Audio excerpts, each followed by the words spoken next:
ಇಂದಿನ ಕಾರ್ಯಕ್ರಮದ ಮುಖ್ಯ ಅತಿಥಿಗಳು ಇದೀಗ ವೇದಿಕೆಗೆ ಆಗಮಿಸಿದ್ದಾರೆ. ಶ್ರೀಯುತರಿಗೆ ಗೌರವ ವಂದನೆ.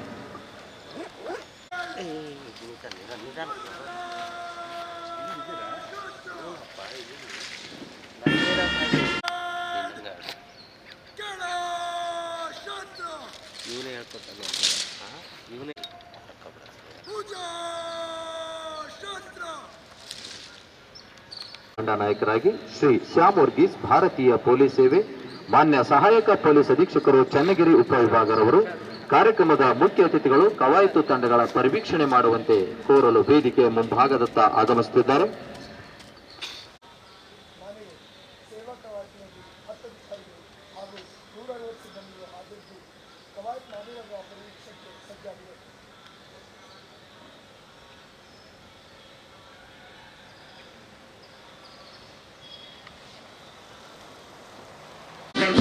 ಪರೀಕ್ಷೆಯಲ್ಲಿ ಕರ್ನಾಟಕ ಲೋಕಸೇವಾ ಆಯೋಗ ನಡೆಸಿದ ಸ್ಪರ್ಧಾತ್ಮಕ ಪರೀಕ್ಷೆಯಲ್ಲಿ ಕನ್ನಡ ಮಾಧ್ಯಮದಲ್ಲಿ ಪರೀಕ್ಷೆ ಬರೆದು ರಾಜ್ಯಕ್ಕೆ 6ನೇ ರ್ಯಾಂಕ್ ಪಡೆದ ಕಾಲೇಜಿನಲ್ಲಿ ಬಿಇ ಮೆಕ್ಯಾನಿಕಲ್ ವಿಭಾಗದಲ್ಲಿ ಅಭ್ಯಾಸವನ್ನ ಮಾಡಿರುತ್ತಾರೆ. ಆಯ್ಕೆಗೊಂಡಿರುತ್ತಾರೆ.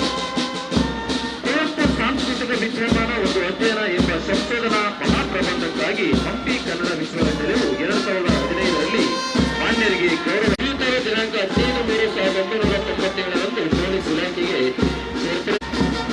ಡಿಐಜಿಪಿಯವರಿಗೆ ಕರ್ನಾಟಕ ಅಗ್ನಿಶಾಮಕ ಮತ್ತು ತುರ್ತು ಸೇವೆಗಳು, ಡಿಐಜಿಪಿಯವರಿಗೆ ಉಪಾಧೀಕ್ಷಕರಾಗಿ ನಂಜನಗೂಡು ಉಪವಿಭಾಗ, ಡಿಸಿಪಿಯವರಾಗಿ ಕಾನೂನು ಮತ್ತು ಸುವ್ಯವಸ್ಥೆ ಉಪವಿಧಾನವಾಡ, ಉಪ ಪೊಲೀಸ್ ಆಯುಕ್ತರಾಗಿ ಅಪರಾಧ ವಿಭಾಗ ಬೆಂಗಳೂರು, ಪೊಲೀಸ್ ಅಧೀಕ್ಷಕರಾಗಿ ರಾಜ್ಯ ಗುಪ್ತವಾರ್ತೆ ಬೆಂಗಳೂರು, ಉಪ ಪೊಲೀಸ್ ಆಯುಕ್ತರಾಗಿ ಕಾನೂನು ಮತ್ತು ಸುವ್ಯವಸ್ಥೆ ಮೈಸೂರು,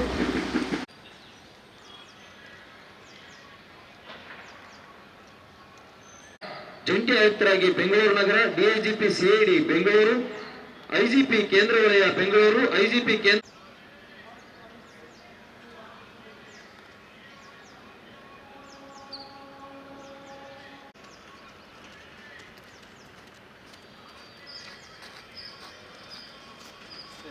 ಮುಖ್ಯ ದಂಡನಾಯಕರು ಕವಾಯತನ್ನ ಪ್ರಾರಂಭಿಸಲು ಕಾರ್ಯಕ್ರಮದ ಮುಖ್ಯ ಅತಿಥಿಗಳಿಂದ ಅನುಮತಿಯನ್ನು ಪಡೆದುಕೊಂಡು ತಮ್ಮ ಸ್ವಸ್ಥಾನಕ್ಕೆ ತೆರಳುತ್ತಿದ್ದಾರೆ.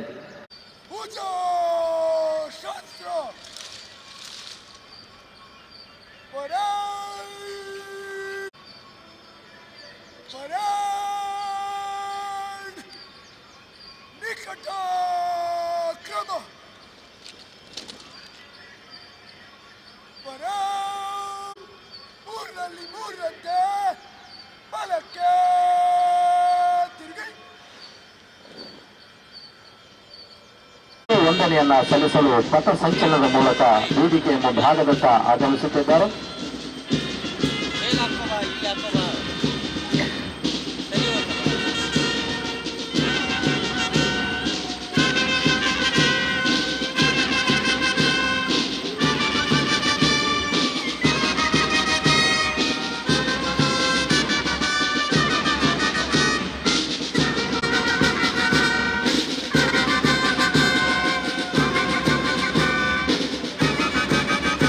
ಹಂಗಿಂಗಲ್ಲ ನಿಂಗೆ ಭಾಳ ಮುದ್ದಾಡ್ತಾ ಇದೆಯಾ?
ಕವಾಯತು ತಂಡಗಳು ಇದೀಗ ನಿಧಾನಗತಿಯ ನಡಿಗೆ ಮೂಲಕ ಮುಖ್ಯ ಅತಿಥಿಗಳಿಗೆ ಗೌರವ ವಂದನೆಯನ್ನ ಸಲ್ಲಿಸುತ್ತಿದ್ದಾರೆ. ಒಂದನೆಯ ತುಕಡಿ ಜಿಲ್ಲಾ ಸಶಸ್ತ್ರ ಮೀಸಲು ಪಡೆ ತಂಡ 1, ತಂಡದ ನಾಯಕ DR ದಾವಣಗೆರೆ.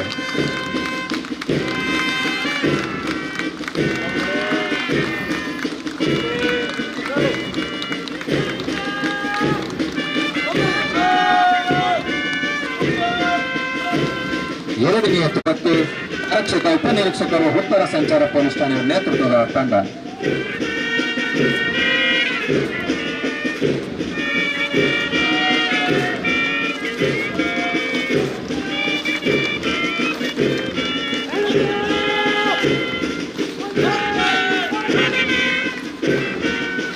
ಮೂರನೆಯ ತಂಡ ನಗರ ಉಪವಿಭಾಗದ ತಂಡ ಮುಖ್ಯ ಅತಿಥಿಗಳಿಗೆ ಗೌರವ ವಂದನೆಯನ್ನ ಸಲ್ಲಿಸುತ್ತಾ ಮುಂದೆ ಸಾಗುತ್ತಿದ್ದಾರೆ.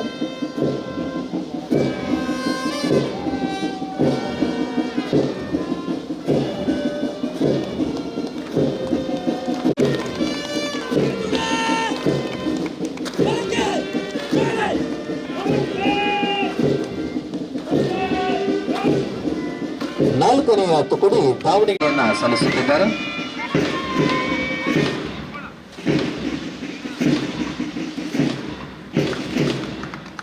ಐದನೆಯ ತುಕಡಿ ಮಹಿಳಾ ತಂಡದ ನಾಯಕಿಯಾಗಿ ಶ್ರೀಮತಿ ಆಶಾ R ಆರಕ್ಷಕ ಉಪನಿರೀಕ್ಷಕರು ಜಗಳೂರು ಪೊಲೀಸ್ ಠಾಣೆ ಅವರ ನೇತೃತ್ವದ ತಂಡ.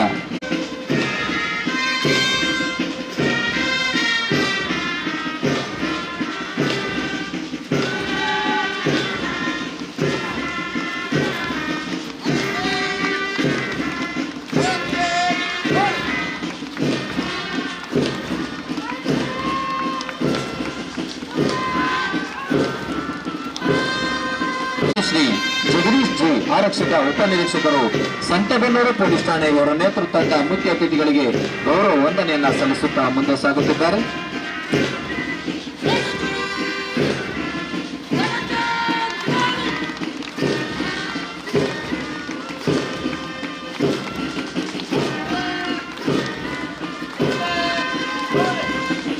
ಏಳನೆಯ ಹಾಗೂ ಶ್ರೀ ಹಣ್ಣಿಗೇರಿ ಆರಕ್ಷಕ ಉಪನಿರೀಕ್ಷಕರು DR ದಾವಣಗೆರೆ ಇವರ ನೇತೃತ್ವ ತಂಡ ಮುಖ್ಯ ಅತಿಥಿಗಳಿಗೆ ನಿಧಾನಗತಿಯ ನಡಿಗೆ ಮೂಲಕ ಗೌರವ ವಂದನೆಯನ್ನ ಸಮರ್ಪಿಸುತ್ತಾ ಮುಂದೆ ಸಾಗುತ್ತಿದ್ದಾರೆ. ಈ ಆಕರ್ಷಕ ಪಥಸಂಚಲನಕ್ಕೆ ಸುಶ್ರಾವ್ಯವಾಗಿ ವಾದ್ಯನುಡಿಸತಕ್ಕಂತಹ ತಂಡ ಸ್ಟಾರ್ ಜಿಲ್ಲಾ ಸಶಸ್ತ್ರ ಮೀಸಲು ಪಡೆ ಇವರ ನೇತೃತ್ವದ ಜಿಲ್ಲಾ ಪೊಲೀಸ್ ವಾದ್ಯವೃಂದ ತಂಡ.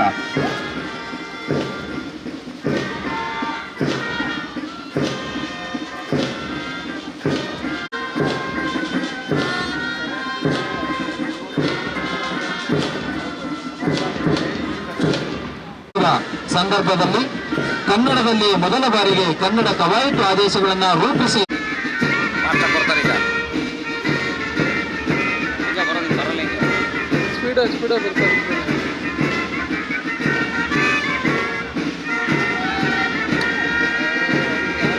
ಸಾರ್ವಜನಿಕರ ಗಣ್ಯರ ಹಾಗೂ ಮಾಧ್ಯಮಗಳ ಪ್ರಶಂಸೆಗೆ ಪಾತ್ರರಾಗಿರುವುದು ಶ್ರೀಯುತರ ಸಾಧನೆಗೆ ಹಿಡಿದಂತಹ ಕೈಗನ್ನಡಿ. ಕವಾಯತು ತಂಡಗಳು ಇದೀಗ ಮತ್ತೊಮ್ಮೆ ಶೀಘ್ರತೆಯ ಮೂಲಕ ಗೌರವ ವಂದನೆಯನ್ನು ಸಲ್ಲಿಸುತ್ತಿದ್ದಾರೆ.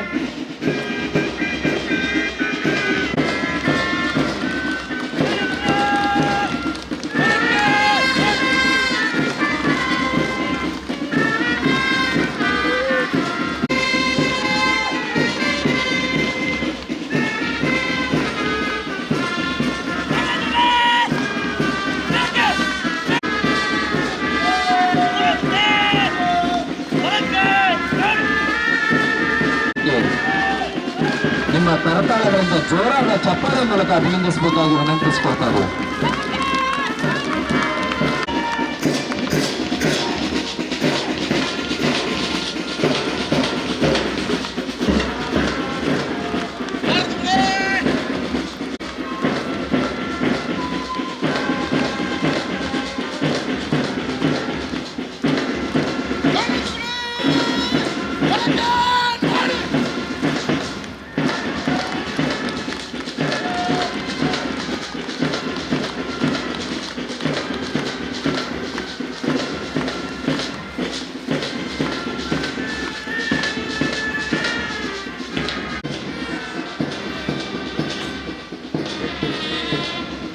ಮುಂದಿನ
ಕವಾಯತಿನ ಈ ದಿವಸ ಕವಾಯತನ್ನ ಸ್ವೀಕಾರ ಮಾಡಿರುವಂತಹ ನಮ್ಮ ನೆಚ್ಚಿನ ಮಾನ್ಯ ಪೊಲೀಸ್ ಮಹಾನಿರೀಕ್ಷಕರು ಪೂರ್ವ ವಲಯ ದಾವಣಗೆರೆ ಡಾಕ್ಟರ್ ASP ಚನ್ನಗಿರಿ ಉಪವಿಭಾಗ ಇವರಿಗೆ ಕೂಡ ಸ್ವಾಗತವನ್ನ ಕೋರ್ತೇನೆ.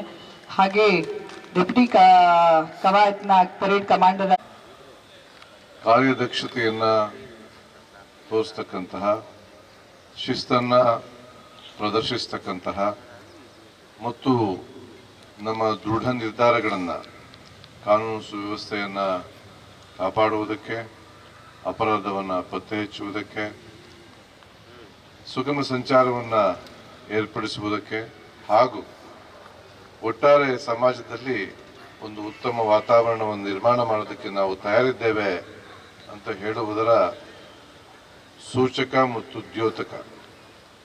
ಈ ಹಿನ್ನೆಲೆಯಲ್ಲಿ ಇವತ್ತು ನೀವು ಸೇವಾ ಕವಾಯತನ್ನು ಏರ್ಪಡಿಸಿದ್ದೀರಿ ಅಂತ ನಾನು ಭಾವಿಸಿದ್ದೇನೆ. ಇದರ ನಂತರ ಇನ್ನೂ ಒಂದು ಮುಖ್ಯ ಕಾರ್ಯಕ್ರಮವನ್ನು ನೀವು ಏರ್ಪಡಿಸಿದ್ದೀರಿ. ಕಳವು ಮಾಲುಗಳನ್ನು ಯಾರು ಪತ್ತೆ ಹಚ್ಚಿ ಅದನ್ನು ವಾರಸುದಾರರಿಗೆ ವಾಪಸ್ ಕೊಡ್ತಕ್ಕಂಥ ಕಾರ್ಯಕ್ರಮವನ್ನು ಕೂಡ ಮಾಡ್ತಾ ಇದ್ದೀರಿ. ಇದು ಅತ್ಯಂತ ಶ್ಲಾಘನೀಯ. ಯಾಕಂತ ಹೇಳಿದ್ರೆ ನಮ್ಮ ಇಡೀ ವ್ಯವಸ್ಥೆ ಒಳಗಡೆ ಅತ್ಯಂತ ನಿರ್ಲಕ್ಷ್ಯಕ್ಕೆ ಒಳಗಾದವರು ವಿಕ್ಟಿಮ್ಸ್. ಆದರೆ ಮಾನ್ಯ DG ಮತ್ತು IG ಅವರು ಮೊನ್ನೆ ಹೇಳಿದ್ದಾರೆ, ವಿಕ್ಟಿಮ್ ಸೆಂಟ್ರಿಕ್ ಆದಂಥ ಪೊಲೀಸಿಂಗ್ ವ್ಯವಸ್ಥೆ ಇರಬೇಕು. ಯಾರು ಅಪರಾಧಕ್ಕೆ ಒಳಗಾಗಿದ್ದಾರೋ, ನೋವಿಗೆ ಒಳಗಾಗಿದ್ದಾರೋ, ಕಾನೂನಿನ ಸಹಾಯವನ್ನು ಬೇಡ್ತಾ ಇದ್ದಾರೋ ಅವರನ್ನು ಕೇಂದ್ರವಾಗಿಟ್ಕೊಂಡು ಒಂದು ವಿಕ್ಟಿಮ್ ಸೆಂಟ್ರಿಕ್ ಪೊಲೀಸಿಂಗ್ ಆಗಬೇಕು. ಯಾರು ಬಲಿಪಶುಗಳಾಗಿದ್ದಾರೋ ಅವರನ್ನು ಕೇಂದ್ರವಾಗಿಟ್ಕೊಂಡು ಒಂದು ವ್ಯವಸ್ಥೆ ಆಗಬೇಕು ಅಂತೇಳಿ, ಈ ಹಿನ್ನೆಲೆಯಲ್ಲಿ ನಿಮ್ಮ ಈ ಸ್ವತ್ತನ್ನು ವಾರಸುದಾರರಿಗೆ ನೀವು ವಾಪಸ್ ಕೊಡ್ತಕ್ಕಂಥ ಒಂದು ಕಾರ್ಯಕ್ರಮ ಬಹಳ ಒಳ್ಳೆಯ ಕಾರ್ಯಕ್ರಮ. ಇದು ಸಾರ್ವಜನಿಕರಲ್ಲಿ ಒಂದು ವಿಶ್ವಾಸವನ್ನು ಮೂಡಿಸ್ತಕ್ಕಂಥ ಪೊಲೀಸ್ನವರ ಬಗ್ಗೆ ಮತ್ತು ಗೌರವವನ್ನು ಹೆಚ್ಚಿಸ್ತಕ್ಕಂಥ ಕಾರ್ಯಕ್ರಮ. ನಾನು ಈ ಸಂದರ್ಭದಲ್ಲಿ ಎರಡು ಕಿವಿ ಮಾತನ್ನು ಹೇಳುವುದಕ್ಕೆ ನಿಮ್ಮೆಲ್ಲರಿಗೂ ಇಷ್ಟಪಡ್ತೇನೆ. ಒಂದು, ನಾವೆಲ್ಲರೂ ಇನ್ನೂ ಜನಸ್ನೇಹಿಯಾಗುವ ಅಗತ್ಯ ಇದೆ. ನಾನು ಅನೇಕ ಪೊಲೀಸ್ ಠಾಣೆಗಳನ್ನು ಭೇಟಿ ಮಾಡಿದಾಗ ನನಗೆ ಏನನ್ನಿಸ್ತದೆ ಅಂತ ಹೇಳಿದ್ರೆ, ಜನಸ್ನೇಹಿ ಕಾರ್ಯಕ್ರಮಗಳನ್ನು ಏನು ನಾವು ರೂಪಿಸಿದ್ದೀವಿ, ಅದು ಬೀಟ್ ವ್ಯವಸ್ಥೆ ಇರಬಹುದು ಅಥವಾ ನಮ್ಮ ಮನೆ ಮನೆಗೆ ಪೊಲೀಸ್ ವ್ಯವಸ್ಥೆ ಇರಬಹುದು ಅಥವಾ ವಿಕ್ಟಿಮ್ಸ್ ಡೇ, ದಲಿತ್ ಡೇ ಏನು ನಾವು ಆಚರಣೆ ಮಾಡ್ತೀವಿ, ಇವೆಲ್ಲವೂ ಸಹ ಸಮುದಾಯದತ್ತ ಪೊಲೀಸ್ ಹೋಗಬೇಕು. ಕಮ್ಯುನಿಟಿ ಪೊಲೀಸಿಂಗ್ ಅಂತ ಏನು ಹೇಳ್ತೇವೆ, ಸಮುದಾಯದತ್ತ ಪೊಲೀಸ್. ಈ ಸಮುದಾಯವನ್ನು ವಿಶ್ವಾಸಕ್ಕೆ ತೆಗೆದುಕೊಳ್ಳಬೇಕು, ಅವರ ವಿಶ್ವಾಸವನ್ನು ಗೆಲ್ಲಬೇಕು. ಅವ್ರ ಜೊತೆ ನಾವು ಹೆಚ್ಚು ಒಡನಾಡಿದಷ್ಟು ಪೊಲೀಸ್ ಕೆಲಸ ಹೆಚ್ಚು ಪಾರದರ್ಶಕವಾಗ್ತದೆ, ಹೆಚ್ಚು ಜನರ ನೋವುಗಳಿಗೆ ಸ್ಪಂದಿಸ್ತೇವೆ ಅನ್ನುವ ದೃಷ್ಟಿಯಿಂದ ರೂಪಿಸ್ತಕ್ಕಂಥ ವ್ಯವಸ್ಥೆ ಇದು. ಆದರೆ ಇದನ್ನು ನಾವು ಇನ್ನೂ ಶ್ರದ್ಧೆಯಿಂದ ಮಾಡಬೇಕಾಗಿದೆ. ಅದನ್ನ ನಾವು ಅಂದರೆ ಅಧಿಕಾರಿಗಳು ಸರಿಯಾದ ಉಸ್ತುವಾರಿ ಮಾಡುವುದರ ಮೂಲಕ ಈ ವ್ಯವಸ್ಥೆಯನ್ನು ಯಶಸ್ವಿಗೊಳಿಸಿದರೆ ಸಾರ್ವಜನಿಕರು ಮತ್ತು ಪೊಲೀಸರ ಬಾಂಧವ್ಯ ಜಾಸ್ತಿಯಾಗಿ ನಮ್ಮ ನಡುವೆ ಏನು ವಿಶ್ವಾಸದ ಒಂದು ಕೊರತೆ ಇದೆ ಅದು ಕೊರತೆ ಕಡಿಮೆ ಆಗ್ತದೆ, ವಿಶ್ವಾಸ ಹೆಚ್ಚುತ್ತದೆ. ಈ ಹಿನ್ನೆಲೆ ಒಳಗಡೆ ಎಲ್ಲ ಸಮುದಾಯದ ಪೊಲೀಸ್ ವ್ಯವಸ್ಥೆಗೆ ಮಾಡಿರತಕ್ಕಂಥ ಕಾರ್ಯಕ್ರಮಗಳನ್ನು ಯಶಸ್ವಿಗೊಳಿಸಬೇಕು. ಅದಕ್ಕೆ ಎಲ್ಲ ಅಧಿಕಾರಿಗಳು ಕಟಿಬದ್ಧರಾಗಿರಬೇಕು. ಇಲ್ಲ ಅಂತ ಹೇಳಿದ್ರೆ ನಾವು ಹಳೆ ವ್ಯವಸ್ಥೆ ಒಳಗಡೆ ದ್ವೀಪಗಳಾಗಿ, ಸಾರ್ವಜನಿಕರದ್ದು ಒಂದು ದ್ವೀಪ, ನಮ್ಮದು ಒಂದು ದ್ವೀಪ, ಐಲ್ಯಾಂಡ್ಸ್ ಆಗಿ ಉಳಿದು ಬಿಡ್ತೇವೆ. ಆ ಹಿನ್ನೆಲೆಯಲ್ಲಿ ನೀವೆಲ್ಲರೂ ಸಮುದಾಯದತ್ತ ಪೊಲೀಸ್ ವ್ಯವಸ್ಥೆಯನ್ನ ಅಚ್ಚುಕಟ್ಟಾಗಿ ಅದರ ನಿಜವಾದ ಸ್ಫೂರ್ತಿಯಲ್ಲಿ, ಅರ್ಥದಲ್ಲಿ ಜಾರಿಗೊಳಿಸಬೇಕು. ಆಗ ಏನಾದರೂ ಒಂದು ಒಳ್ಳೆಯ ಕಾರ್ಯಕ್ರಮವನ್ನು ನಾವು ಜನಕ್ಕೆ ಕೊಡೋದಕ್ಕೆ ಸಾಧ್ಯ ಆಗುತ್ತೆ ಮತ್ತು ಜನರು ಕೂಡ, ಸಾರ್ವಜನಿಕರು ಕೂಡ ನಮ್ಮ ಜೊತೆ ಸ್ಪಂದಿಸುವುದಕ್ಕೆ ಪ್ರಾರಂಭ ಮಾಡ್ತಾರೆ. ಉದಾಹರಣೆಗೆ ನಾನು ನೋಡಿದೆ, ಮನೆ ಮನೆಗೆ ಪೊಲೀಸ್ ವ್ಯವಸ್ಥೆ ಒಳಗಡೆ ನಮ್ಮ ಪೊಲೀಸ್ನವರು ಪ್ರತಿ ಮನೆಗೆ ಹೋದಾಗ ಮೊದಲು ಅವರು ಯಾಕೆ ಪೊಲೀಸ್ನವ್ರು ನಮ್ಮ ಮನೆಗೆ ಬರ್ತಾ ಇದ್ದೀರಾ ನೀವು ಅಂತ ಕೇಳಿದ್ದಾರೆ. ನಂತರ ಇಲ್ಲ, ನಾವು ನಿಮ್ಮ ಸಹಾಯಕ್ಕೆ ಬರ್ತಾ ಇದ್ದೇವೆ, ನಿಮಗೆ ಸಮಸ್ಯೆ ಇದ್ದಾಗ ನಮ್ಮನ್ನ ನೀವು ಸಂಪರ್ಕಿಸಬಹುದು ಅಂತೇಳಿ ತಮ್ಮ ದೂರವಾಣಿ ಸಂಖ್ಯೆಗಳನ್ನು ಅವರಿಗೆ ಕೊಡುವುದಕ್ಕೆ ಪ್ರಾರಂಭ ಮಾಡಿದ ಮೇಲೆ ಅವರ ಪ್ರತಿಕ್ರಿಯೆ, ಸ್ಪಂದನೆ ಬೇರೆ ಇದೆ. ಅಂದ್ರೆ ಮೊದಲು ನಾವು ಅವರನ್ನ ಅಪ್ರೋಚ್ ಮಾಡಬೇಕು. ಅನೇಕ ಒಳ್ಳೆಯ ಘಟನೆಗಳನ್ನು ನಾನು ಪೊಲೀಸ್ ಠಾಣೆಗೆ ಹೋದಾಗ ನಮ್ಮ ಸಿಬ್ಬಂದಿಗಳು ಹೇಳಿದ್ದಾರೆ. ಒಂದು, ನಾನು ಚಿತ್ರದುರ್ಗ ಗ್ರಾಮಾಂತರ ಪ್ರದೇಶದಲ್ಲಿರ್ಬೋದು, ಈಗ ತಾನೇ ಹರಿಹರದ ಒಬ್ರು ಹೆಡ್ ಕಾನ್ಸ್ಟೇಬಲ್ಗೆ ಪ್ರಶಂಸನಾ ಪತ್ರವನ್ನು ಕೊಟ್ವಿ ನಾವು. ಅವರ ಎಕ್ಸ್ಪೀರಿಯನ್ಸಸ್ ನ ಕೇಳ್ತಾ ಇದ್ರೆ ನನಗೆ ನಿಜಕ್ಕೂ ಖುಷಿ ಆಗ್ತದೆ. ಯಾಕಂದ್ರೆ ನಾವು ಪೊಲೀಸ್ನವರು ಮೊದಲು ಹೋದಾಗ ಪೊಲೀಸ್ನವ್ರು ಯಾಕಪ್ಪ ನಮ್ಮ ಮನೆಗೆ ಬರ್ತಾ ಇದಾರೆ ಅಂತ ಒಂದು ಪ್ರಶ್ನೆಯನ್ನ ಮಾಡಿದ ಜನ, ನಂತರದಲ್ಲಿ ಇಲ್ಲ, ಪೊಲೀಸ್ನವರು ನಮ್ಮ ಉಪಕಾರಕ್ಕೆ ಮನೆಗೆ ಬರ್ತಾ ಇದ್ದಾರೆ, ನಮ್ಮ ಸಮಸ್ಯೆಗಳನ್ನ ಕೇಳೋದಕ್ಕೆ ಬರ್ತಾ ಇದ್ದಾರೆ, ನಮಗೆ ಸ್ಪಂದನೆ ಕೊಡುವುದಕ್ಕೆ ಬರ್ತಾ ಇದ್ದಾರೆ ಅಂತ ತಿಳಿದು ಸಂತೋಷಪಟ್ಟು ಮಾಹಿತಿಯನ್ನು ಕೊಡೋದು, ಸಂಪರ್ಕದಲ್ಲಿ ಇಟ್ಕೊಳ್ಳೋದನ್ನ ಪ್ರಾರಂಭ ಮಾಡಿದ್ದಾರೆ. ಇದು ಬೀಟ್ ವ್ಯವಸ್ಥೆಯ ಒಂದು ಭಾಗವಾಗಿ ವಿಕಾಸಗೊಂಡಿರುವುದು ಬಹಳ ಸಂತೋಷದ ವಿಷಯ.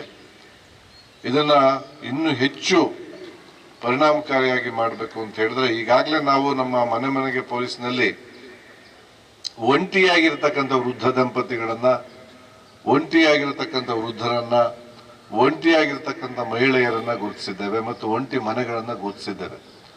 ಆ ಮನೆಗಳ ಸಮಸ್ಯೆಗಳೇನಾದ್ರೂ ಇದ್ರೆ, ಉದಾಹರಣೆಗೆ ಅವರು ಒಂದು ಬೇರೆ ಸ್ವರೂಪದ ಎಲ್ಲೋ ಒಂದು ಕಚೇರಿಗೆ ಹೋಗ್ಬೇಕಾಗ್ಬೋದು, ಕಚೇರಿಯಲ್ಲಿ ಒಂದು ಕೆಲಸ ಆಗ್ಬೋದು, 60-70 ವರ್ಷ ಆಗಿತ್ತು, ಹೋಗೋದಕ್ಕಾಗಲ್ಲ. ನಮ್ಮ ಬೀಟ್ ಪೊಲೀಸ್ನವರು ಅವರಿಗೆ ಅಂತ ಸಂದರ್ಭದಲ್ಲಿ ಹೋಗ್ತಕ್ಕಂಥ ಅಥವಾ ಅವ್ರ ಪರವಾಗಿ ತಾವು ಹೋಗಿ ಕೆಲಸ ಮಾಡ್ತಕ್ಕಂಥದ್ದು ಮಾಡಿದ್ರೆ ಅದು ಅತ್ಯುತ್ತಮವಾದ ಒಂದು ಸಾರ್ವಜನಿಕ ಪ್ರತಿಸ್ಪಂದನೆ ಆಗ್ತದೆ. ಯಾಕಂದ್ರೆ ಪೊಲೀಸ್ ಕೆಲಸ ಅಂತ ಹೇಳಿದ್ರೆ ಇದೇ ಅಂತ ಇಲ್ಲ. ನಮ್ದು ಕಾನೂನು ಸುವ್ಯವಸ್ಥೆಯನ್ನ ಕಾಪಾಡ್ತಕ್ಕಂಥ, ಅಪರಾಧವನ್ನ ತಡೆಗಟ್ಟಿ ಪತ್ತೆ ಹಚ್ಚತಕ್ಕಂತಹ, ಸಾರ್ವಜನಿಕ ಸುಗಮ ಸಂಚಾರವನ್ನು ವ್ಯವಸ್ಥೆ ಮಾಡತಕ್ಕಂತಹ ಒಂದು ಕರ್ತವ್ಯ ಇದ್ರೂ ಸಹ ಈ ರೀತಿ ಯಾರು ಡಿಸ್ಟ್ರೆಸ್ ಅಲ್ಲಿ ಇರ್ತಾರೆ, ಯಾರು ಕೈಲಾಗದವ್ರು ಇರ್ತಾರೋ, ನೊಂದವ್ರು ಇರ್ತಾರೋ, ಅವರಿಗೆ ಒಂದು ಹೆಜ್ಜೆ ಮುಂದೆ ಹೋಗಿ ನಾವು ಪ್ರತಿಸ್ಪಂದನೆ ಮಾಡಿದ್ರೆ ಅದರ ಪರಿಣಾಮ ಬಹಳ ದೊಡ್ಡದಿರ್ತದೆ. ಅದರ ಪರಿಣಾಮವಾಗಿ ಒಂದು ಅವರಿಗೆ ಅವರ ಕಷ್ಟಕ್ಕೆ ಆಗೋದಕ್ಕೆ ಅವರ ಬಂಧುಗಳು ಇರಲ್ಲ, ಸ್ವತಃ ಮಕ್ಕಳಿರಲ್ಲ. ಅಂತ ಟೈಮ್ನಲ್ಲಿ ಪೊಲೀಸ್ನವ್ರು ನಾವು ಹೋಗಿ ಕೆಲಸ ಮಾಡಿದ್ರೆ ಅವರಿಗೆ ಒಂದು ಸಮಾಧಾನ ಆಗ್ತದೆ. ಹೌದು, ನಾವು ಈ ಸಮಾಜದಲ್ಲಿ ಒಂಟಿ ಅಲ್ಲ, ನಮಗೆ ಸರ್ಕಾರದ ಪ್ರತಿನಿಧಿಗಳಾಗಿ ಪೊಲೀಸ್ನವರು ಬಂದು ನಮಗೆ ಪ್ರತಿಸ್ಪಂದಿಸ್ತಾ ಇದ್ದಾರೆ ಅನ್ನುವ ಒಂದು ಮನೋಭಾವ, ಒಂದು ಒಳ್ಳೆಯ ಭಾವನೆ ಪೊಲೀಸ್ನವರ ಬಗ್ಗೆ ಬರ್ತದೆ. ಆದ್ರಿಂದ ನೀವೆಲ್ಲರೂ ಪೊಲೀಸ್ ವ್ಯವಸ್ಥೆ ಒಳಗಡೆ ಇರ್ತಕ್ಕಂತಹ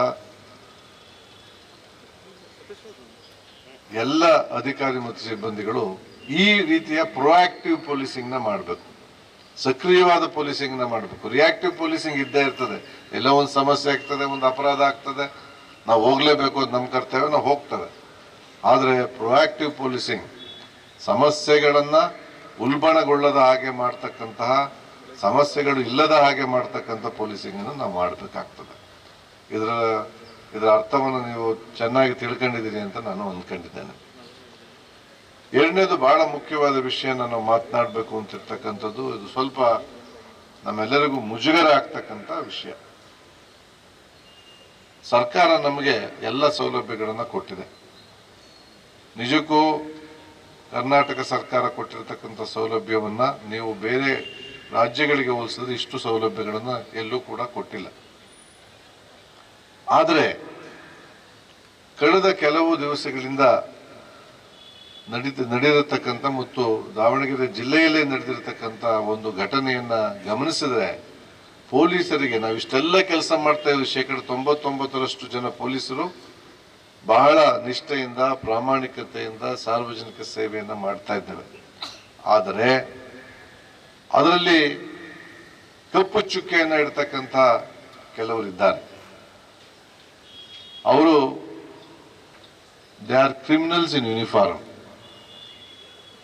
ಅಂತಹ 0.0001% ಏನಿದಾರೋ ಅವರನ್ನ ನಾವು ಎಲ್ಲ ಹಂತಗಳಲ್ಲೂ ಗುರುತಿಸಬೇಕು. ಅವರು ಅಪರಾಧಿ ಕೃತ್ಯವನ್ನ ಮಾಡಿದಾಗ ಅದನ್ನು ಖಂಡಿಸುವುದಷ್ಟೇ ಅಲ್ಲ, ಬೇರೆ ಅಪರಾಧಿಗಳಿಗಿಂತಲೂ ಹೆಚ್ಚು ಶಿಕ್ಷೆ ಆಗ್ಬೇಕು ಅವ್ರಿಗೆ.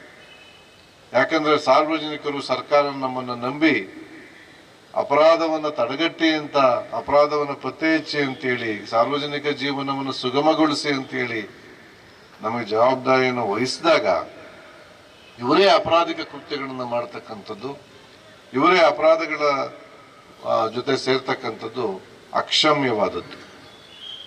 ಈ ಹಿನ್ನೆಲೆಯಲ್ಲಿ ಎಲ್ಲ ಹಂತದಲ್ಲಿ ನಿಮಗೆ ಗೊತ್ತಾಗ್ಬೋದು, ನಿಮ್ಮ ಯಾರೋ ಒಬ್ಬ ಕೊಲೀಗ್ ನಿಮ್ಮ ಹಂತದಲ್ಲಿ ಕಾನ್ಸ್ಟೇಬಲ್ ಲೆವೆಲ್, ಹೆಡ್ ಕಾನ್ಸ್ಟೇಬಲ್ ಅಲ್ಲಿ ಒಬ್ಬ ಈ ರೀತಿಯ ಮನೋಭಾವವನ್ನು ಉಳ್ಳವನಾಗಿದ್ದಾನೆ, ಆ ರೀತಿ ಕರ್ತವ್ಯ ಮಾಡೋದು ಬೇರೆ ಪ್ರಶ್ನೆ, ಆ ರೀತಿ ತಪ್ಪು ಮಾಡೋದು ಬೇರೆ ಪ್ರಶ್ನೆ.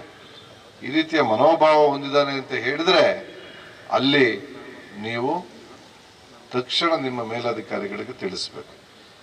ಮೇಲಾಧಿಕಾರಿಗಳು ಅಷ್ಟೇ, ಏನೋ ಪಾಪ ಒಂದು ಸಣ್ಣ ತಪ್ಪು ಮಾಡಿದಾನೆ, ಈ ಸರಿ ಕ್ಷಮಿಸೋದು, ಆ ಥರದ್ದು ಯಾವುದೂ ಕೂಡ ಮಾಡಬಾರ್ದು.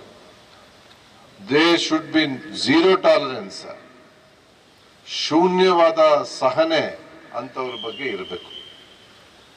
ಇಲ್ಲ ಅಂತ ಹೇಳಿದ್ರೆ ಇಷ್ಟು ಕೆಲಸವನ್ನ ನಾವು ಮಾಡ್ತಾ ಇದ್ದೇವೆ, ನಾವೆಲ್ಲರೂ ಸೇರಿ ಮಾಡ್ತಾ ಇದ್ದೇವೆ. DG ಮತ್ತು IG ಅವರಿಂದ ಹಿಡಿದು ಕೊನೆಯ ಕಾನ್ಸ್ಟೇಬಲ್ ವರೆಗೆ ಪೊಲೀಸ್ ಇಲಾಖೆಯಲ್ಲಿ ನಾವು ಶ್ರದ್ಧೆಯಿಂದ, ಶಿಸ್ತಿನಿಂದ, ಸಂಯಮದಿಂದ ಕೆಲಸವನ್ನ ಮಾಡ್ತಾ ಇದ್ದೇವೆ. ಇಂತಹ ಒಂದು ಸಂದರ್ಭದಲ್ಲಿ ಯಾರೋ ಒಬ್ಬ ತನ್ನ ದುರಾಸೆಗೆ ಈ ಕೆಲಸಗಳಾದ ಅಪರಾಧ ಕೃತ್ಯಗಳನ್ನು ಮಾಡಿದಾಗ ಅದನ್ನು ಯಾವುದೇ ಕಾರಣಕ್ಕೆ ಕೂಡ ಸಹಿಸಬಾರದು. ಅದನ್ನ ಬೇರೆ ಅಪರಾಧಿಗಳಿಗೆ ಏನು ನಾವು ಮಾಡ್ತಾ ಇದ್ವಿ ಅದಕ್ಕಿಂತಲೂ ಹೆಚ್ಚು ಮುತುವರ್ಜಿಯಿಂದ ಅಂತ ಅಪರಾಧಗಳನ್ನ ತಡೆಗಟ್ಟುವುದಕ್ಕೆ ಪ್ರಯತ್ನ ಮಾಡಬೇಕು, ಸರಿಯಾದ ತನಿಖೆ ಮಾಡಬೇಕು, ನ್ಯಾಯಾಲಯಗಳಿಗೆ ಅವರನ್ನು ಒಪ್ಪಿಸಬೇಕು, ನ್ಯಾಯಾಲಯದಲ್ಲಿ ಶಿಕ್ಷೆ ಆಗಬೇಕು ಮತ್ತು ಇಲಾಖೆಯಿಂದ ಅವರು ವಜಾಗೊಳ್ಳಬೇಕು. ಇದು ಆಗದೆ ಹೋದ್ರೆ ಇನ್ನು 99.99% ಜನ ಏನಿದಾರೋ ಅವರೆಲ್ಲರಿಗೂ ಕೂಡ ಕಪ್ಪು ಚುಕ್ಕೆ ಆಗ್ತದೆ. ಈ ಹಿನ್ನೆಲೆ ಒಳಗಡೆ ನೀವೆಲ್ಲರೂ ನನ್ನ ಮಾತನ್ನ ಒಪ್ತೀರಾ ಅಂತ ನಾನು ಭಾವಿಸಿದ್ದೇನೆ. ಒಪ್ಪುವುದರ ಜೊತೆಗೆ ಅದನ್ನ ಸರಿಯಾಗಿ ಜಾರಿಗೊಳಿಸಬೇಕು. ಇದು ಸ್ವಲ್ಪ ಮುಜುಗರ ಆದರೂ ಕೂಡ ನಾನು ಇದನ್ನು ಪ್ರಸ್ತಾಪ ಮಾಡಲೇಬೇಕಾಗಿದ್ದರಿಂದ ನಾನು ಪ್ರಸ್ತಾಪ ಮಾಡಿದ್ದೇನೆ. ಅದೇ ರೀತಿ ಯಾರು ಒಳ್ಳೆಯ ಕೆಲಸವನ್ನು ಮಾಡ್ತಾ ಇದ್ದಾರೋ, ನಾನು ಅನೇಕ ಈಗ DSP ಆಫೀಸ್ಗಳಿಗೆ ಹೋದಾಗ ನಾನು ನೋಡ್ತಾ ಇದ್ದೇನೆ, ನಮ್ಮ ಸಿಬ್ಬಂದಿಗಳು ಕೆಲಸ ಮಾಡುವ ಸಂದರ್ಭದಲ್ಲಿ ಸಬ್ ಇನ್ಸ್ಪೆಕ್ಟರ್ಗಳು, ಇನ್ಸ್ಪೆಕ್ಟರ್ಗಳು ಅವರಿಗೆ ದಯವಿಟ್ಟು ಅಸಾಧಾರಣ ಅಂತ ಬರೆದು ಅವ್ರು ಮಾಡಿರತಕ್ಕಂಥ ಕೆಲಸದ ಬಗ್ಗೆ 1-2 ಒಳ್ಳೆಯ ವಾಕ್ಯವನ್ನ ಅವರ ಆನ್ಯುಯಲ್ ಪ್ರೋಗ್ರೆಸ್ ರಿಪೋರ್ಟ್ ಅದರಲ್ಲಿ ಬರೀಬೇಕು APR ಅಲ್ಲಿ. ಆನ್ಯುವಲ್ ಕಾನ್ಫಿಡೆನ್ಷಿಯಲ್ ರಿಪೋರ್ಟ್ ACR ಅಲ್ಲಿ ಬರೀಬೇಕು. ಇಲ್ಲ ಅಂತ ಹೇಳಿದ್ರೆ ನಾವು ಕೇಳ್ತೀವಿ, ಪ್ರಶಂಸನಾ ಪತ್ರವನ್ನು ಕೊಡ್ತೇವೆ ನಾವಿಲ್ಲಿ, ಆದರೆ ಅವರ ACR ತೆಗೆದು ನೋಡಿದ್ರೆ ಅದರಲ್ಲಿ ಬರೀ ಗುಡ್ ಇರುತ್ತೆ, ವೆರಿ ಗುಡ್ ಇರುತ್ತೆ. ಯಾಕೆ? ಅವರು ಬಹಳ ಅತ್ಯುತ್ತಮವಾದ ಕೆಲಸವನ್ನು ಮಾಡಿದಾಗ, ಅದು ಬೀಟ್ ಸಿಸ್ಟಮ್ ಅಲ್ಲಿ ಇರ್ಬೋದು, ಅಪರಾಧ ಪತ್ತೆಯಲ್ಲಿ ಇರ್ಬೋದು, ಯಾರು ಈಗ ಹೋಗಿ ಅಷ್ಟು ಅವರು ಇದನ್ನ ತಂದಿದ್ದಾರೆ, ಸರ್ಟಿಫಿಕೇಟ್, ಫುಡ್ ಸರ್ಟಿಫಿಕೇಟ್ ತಂದಿದ್ದಾರೆ. 4 ಉತ್ತಮ ಇದು ಮನುಷ್ಯ ಕಾಣೆ ಪ್ರಕರಣಗಳನ್ನು ಪತ್ತೆ ಮಾಡಿದ್ದಾರೆ. ಇನ್ನೊಬ್ರು ತಿಂಗಳಾನುಗಟ್ಲೆ ಎಲ್ಲ ಹೊರಗಡೆ ಹೋಗಿ ಕೂತು ಅಪರಾಧದ ಬಗ್ಗೆ ಮಾಹಿತಿ ತಂದಿದ್ದಾರೆ. ನಾವು ಸಿಕ್ಕಿದಾಗ ನೀವೆಲ್ಲ ಹೇಳ್ತೀರಿ, ಸರ್ ಬಹಳ ಒಳ್ಳೆ ಕಾನ್ಸ್ಟೇಬಲ್ ಸರ್, ಬಹಳ ಒಳ್ಳೆ ಹೆಡ್ ಕಾನ್ಸ್ಟೇಬಲ್ ಸರ್, ಬಹಳ ಒಳ್ಳೆ ASI. ಆದರೆ ಅದನ್ನ ಬರಹದ ರೂಪದಲ್ಲಿ ನೀವು, ಮುಖ್ಯವಾಗಿ ನಮ್ಮ DYSPಗಳು, ಆಮೇಲೆ ನಮ್ಮ SP ಅವರು ಸಹ, ಯಾರಾದರೂ ಆ ಥರದವ್ರು ಇದ್ರೆ ಔಟ್ಸ್ಟ್ಯಾಂಡಿಂಗ್ ಕೊಡಿ, ಅವರಿಗೆ ಅಸಾಧಾರಣವಾದಂತಹ ಇದನ್ನು ಕೊಡಿ. ಯಾಕಂದ್ರೆ ನಾವು ಪದಕಗಳನ್ನು ತೆಗೆದುಕೊಳ್ಳೋದು ದೊಡ್ಡದಲ್ಲ, ಅಧಿಕಾರಿಗಳು ನಾವು ಪದಕ ತೆಗೆದುಕೊಳ್ಳೋದು ದೊಡ್ಡದಲ್ಲ, ನಮ್ಮ ಸಿಬ್ಬಂದಿಗಳಿಗೆ ಪದಕಗಳು ಬರಬೇಕು. ಅವರು ನಮ್ಮ constables and head constables are the platform. ಇಡೀ ವ್ಯವಸ್ಥೆ ನಿಲ್ಲೋದಕ್ಕೆ ಅವರು ಬುನಾದಿ. ಅವರಿಗೆ ನಾವು ಪ್ರಶಸ್ತಿಗಳನ್ನು ಕೊಡಿಸ್ಬೇಕು, ಅವರಿಗೆ ನಾವು ಪದಕಗಳನ್ನು ಕೊಡಿಸ್ಬೇಕು. ಈ ಹಿನ್ನೆಲೆ ಒಳಗಡೆ ಅವ್ರು ಮಾಡಿರ್ತಕ್ಕಂಥ ಕೆಲಸವನ್ನು ಮುಕ್ತವಾಗಿ ನಾವು ಪ್ರಶಂಸೆ ಮಾಡುವುದ್ರ ಜೊತೆಗೆ ಲಿಖಿತವಾಗಿ ಅವರಿಗೆ ನಾವು ಅವರ ACRಗಳಲ್ಲಿ ಬರೀಬೇಕು. ಮತ್ತೆ ನೀವು ಕೂಡ ಸಂಕೋಚ ಮಾಡಬಾರ್ದು. ಸರ್ ನಮ್ಮ ACRಗಳು ನಿಮ್ಮ ನೋಡ್ತೀರ, ಒಂದ್ಸರಿ ACR ಅಡ್ವಾನ್ಸ್ ಬಂದ್ರು ಬರುತ್ತೆ, ಒಂದು ACR ನೋಡಿದಾಗ ರಿಕ್ವೆಸ್ಟ್ ಮಾಡಿ. ಯಾಕಂದ್ರೆ ಕೆಲವರು ಬೇಕು ಅಂತ ಬರೀತಾರೆ ಆ ರೀತಿ ಅಂತ ಹೇಳಲ್ಲ ನಾನು. ಆದರೆ ಕೆಲವು ಟೈಮ್ ಗೊತ್ತಾಗಲ್ಲ ಅವ್ರಿಗೆ. ಅಂತ ಟೈಮಲ್ಲಿ ಸಬ್ ಇನ್ಸ್ಪೆಕ್ಟರ್ಗಳು, ಸರ್ ಅಥವಾ ಬಹಳ ಒಳ್ಳೆಯ ಕೆಲಸ ಮಾಡಿದ್ದಾರೆ. ಅದು ನಾನು ಹೇಳ್ತಾರೆ, DR ಅಲ್ಲೂ ಕೂಡ ನಾನು ನೋಡಿದ್ದೇನೆ. ನಮ್ಮ DR ಸಿಬ್ಬಂದಿ ಪಡ್ತಕ್ಕಂಥ ಶ್ರಮವನ್ನು ನಾನು ಹತ್ತಿರದಿಂದ ನೋಡಿದ್ದೇನೆ. ನಾನು DYSP ಇಂದ ಹಿಡಿದು IG ವರೆಗೆ ನಾನು ಅವ್ರು ಮಾಡಿರ್ತಕ್ಕಂಥ ಕೆಲಸವನ್ನು ನೋಡಿದ್ದೇನೆ. DR ಸಿಬ್ಬಂದಿಗಳಿಗೂ ಕೂಡ ನೀವು ಕೊಡುವಾಗ, ಅವರು ಒಳ್ಳೆ ಕೆಲಸ ಮಾಡಿದಾಗ ಅವರಿಗೆ ಅತ್ಯುತ್ತಮ ಅಂತಿದ್ರೆ ಅದನ್ನ ಅಸಾಧಾರಣ ಮಾಡಿ. ಇನ್ನು ನಾನು ಹೇಳಿದೆ, ಯಾರು ತಪ್ಪು ಮಾಡ್ತಾರೋ ಅವ್ರಿಗೆ ಶಿಕ್ಷೆ ಕೊಡೋದು ಬೇರೆ ಪ್ರಶ್ನೆ, ಅದಕ್ಕೆ ಖಂಡಿತ ಶಿಕ್ಷೆ ಕೊಡೋಣ, ಅದರಲ್ಲಿ ಏನು ಮುಲಾಜಿಲ್ಲ. ಆದರೆ ಯಾರು ಒಳ್ಳೆಯ ಕೆಲಸ ಮಾಡ್ತಾರೆ ನಮ್ಮ ಸಿಬ್ಬಂದಿಗಳು, ಅವರಿಗೆ ಲಿಖಿತವಾಗಿ ನೀವು ಅಪ್ರಿಷಿಯೇಟ್ ಮಾಡಬೇಕು, ಪ್ರಶಂಸೆ ಮಾಡಬೇಕು. ಅವರ ಶ್ರೇಣಿ ನೀಡಿಕೆಯನ್ನ ನೀವು ಅಸಾಧಾರಣವಾಗಿ ಇದೆ ಅಂತ ಕೊಡಬೇಕು. ಇಲ್ಲ ಅಂತ ಹೇಳಿದ್ರೆ ಅವ್ರಿಗೆ ಅಷ್ಟೆಲ್ಲ 20-25 ವರ್ಷ ಸರ್ವಿಸ್ ಆಗಿರುತ್ತೆ, ಅವ್ರಿಗೆ ನಾವೇ ಕರೆದು ಕೇಳ್ತೀವಿ, ರಾಷ್ಟ್ರಪತಿ ಪದಕಕ್ಕೆ ನೀನು ಕೊಡಪ್ಪ ಅಂತೇಳಿ ಡೀಟೇಲ್ಸ್ನ, ವಿವರಗಳನ್ನ. ಆದರೆ ಅವರ ACRಗಳನ್ನ ನೋಡಿದಾಗ ಅದು ನಿರಾಶಾದಾಯಕವಾಗಿರ್ತದೆ. ಈ ಹಿನ್ನೆಲೆ ಒಳಗಡೆ ನನ್ನ ಮಾತನ್ನು ನೀವು ಗಂಭೀರವಾಗಿ ತೆಗೆದುಕೊಂಡು, ನಮ್ಮ ಸಿಬ್ಬಂದಿಗಳು ಅವ್ರೇನು ಒಳ್ಳೆ ಕೆಲಸ ಮಾಡ್ತಾರೆ ಅದಕ್ಕೆ ತಕ್ಕದಾಗಿ ಶ್ರೇಣಿ ನೀಡಿಕೆಯನ್ನ ನೀಡಿ ಅಂತ ನಿಮ್ಮಲ್ಲಿ ನಾನು ಸೂಚನೆಯನ್ನು ಕೊಡ್ತಾ ಇದ್ದೇನೆ.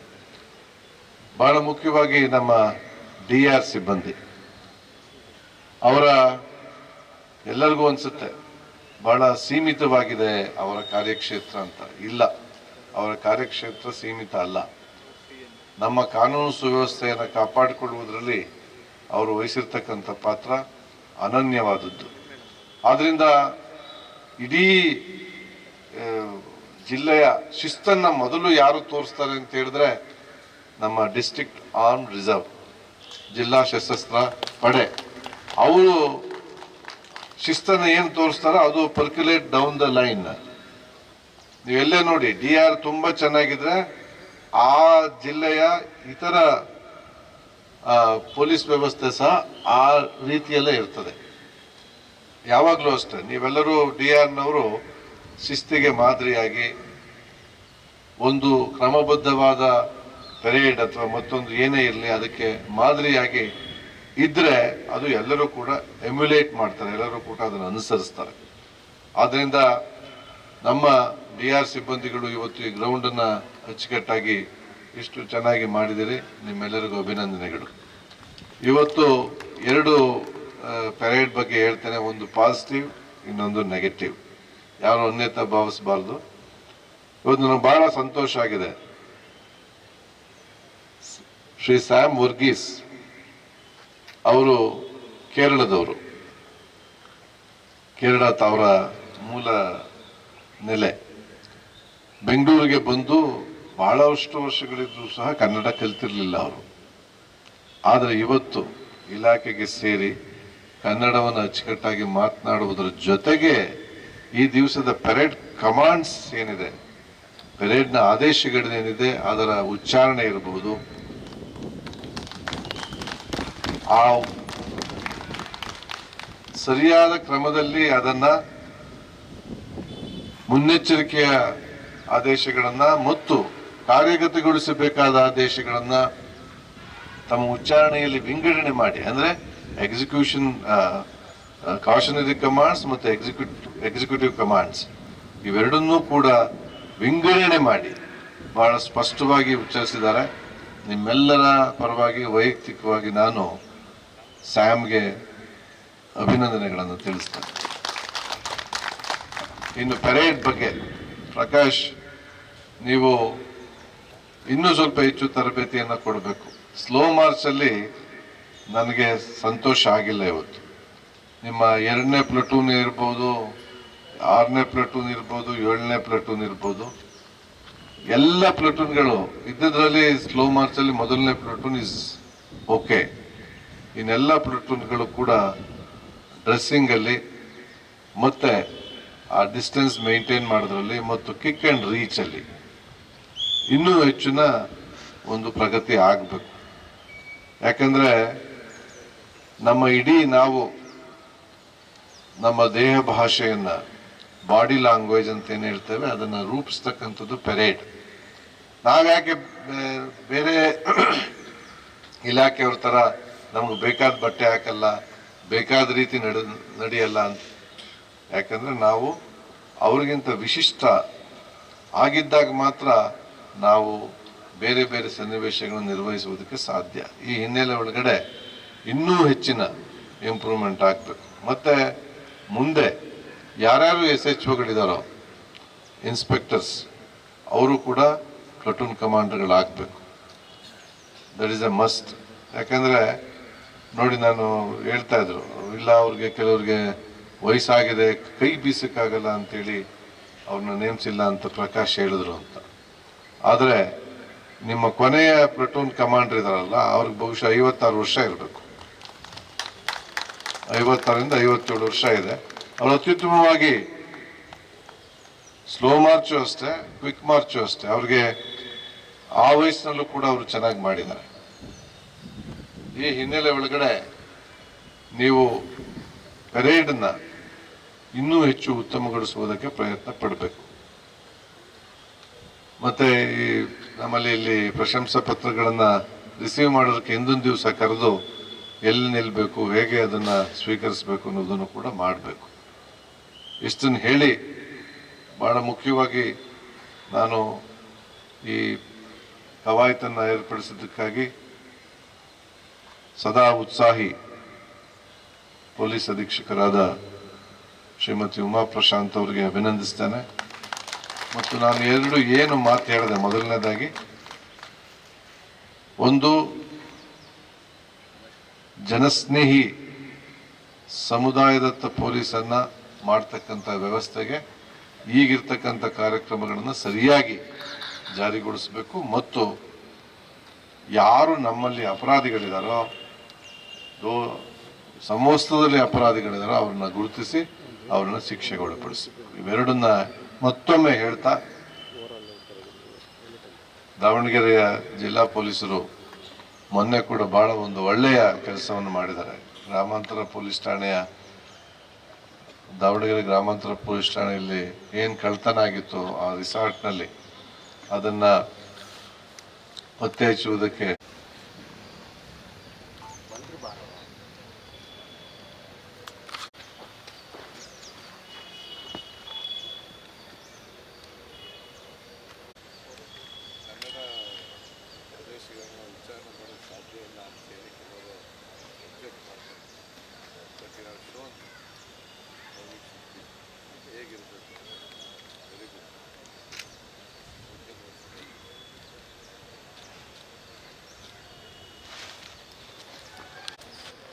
ಇದೀಗ ಕವಾಯತಿನ ಮುಖ್ಯ ದಂಡ